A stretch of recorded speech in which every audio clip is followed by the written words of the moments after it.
nuk e kuptoj si nuk tha si fjalë për gjuhën shqipe, u interesuar më shumë për TOEFL-in dhe për këto tjerat, ndërsa nuk përmendet fare gjuha shqipe që me cilën gjuhë vetë e përdor si shqiptare. Dhe nuk i bëhet, pra nuk është në sferën e saj të interesi që të insistoj që ky ligj të përfshi edhe njohjen e gjuhës shqipe për gjithë ato administratorë që punësojnë ose që janë të punësuar ose që do të edhe nesër mund të avancohen. Këtu, si thash edhe më herët, këtu me këtë ligj pra avancohet, avantazh ka ato që njohin gjuhën kineze dhe gjuhën ruse, se edhe gjuha ruse vërtet është një ndër 6 gjuhët zyrtare të Kombeve të Bashkuara dhe nuk është kriter që të njihet gjuha shqipe, të paktën të ishte që njohja e gjuhës shqipe të jetë avantazh, të jetë përparësi për gjithë ato që njohin këtë gjuhë, sepse në fundit ne jemi këtu mbi 30% dhe ky ligj nuk është për në Angli edhe për në Francë, por është për në Maqedoni, ku faktori shqiptar është i faktor real dhe nuk e si anashkalon.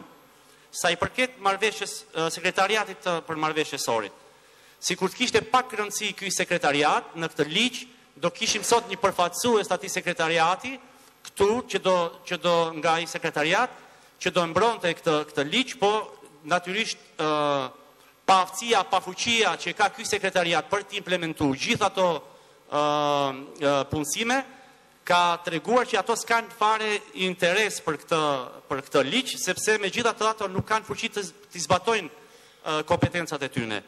Këtë gjë nuk e them unë, po e tha vetë bartësi i këtij sekretariati Musa Xhaferi në vetë deklaratën e tij, ku thotë që ne nuk mund vazhdojmë kështu me këtë punësim të kaq të pa balancuar, në qoftë se vazhdohet punësohen Maqedonas dhe shqiptar jo. Këtë e thot vetë ai, nuk është që e them unë.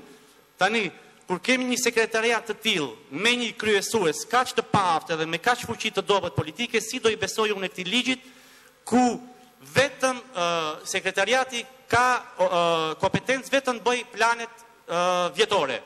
Ndërsa e dim që Ministria e Financave, ajo e ka fjalën e fundit kur bëhet fjalë për buxhetin. Ti mund t'japish miratim ose jo, por fjalën e fundit e ka Ministria e Financave. Ne nuk kemi asnjë mekanizëm që të mund ta mbuloj këtë mekanizmin që ka, domethënë kaq të fuqishëm Ministria e Financave. Sekretariati nuk është as në avancim, nuk merr pjesë, as në punësim, në asë një rast nuk ka mekanizm që t'i bëj balë Ministrisë Financave dhe Agjencisë për Punësim. Ne deputetët e Bashkimit Demokratik për Integrim e kemi edhe konsistencën, e kemi edhe virtytin që gjërat i themi ashtu siç janë. Ka edhe shumë çështje të tjera, të cilat shumë i radhita, ndërsa sa i përket asaj se ju a më keni kuptuar, a nuk më keni kuptuar, ajo është çështje e nivelit tuaj të inteligjencës. Faleminderit.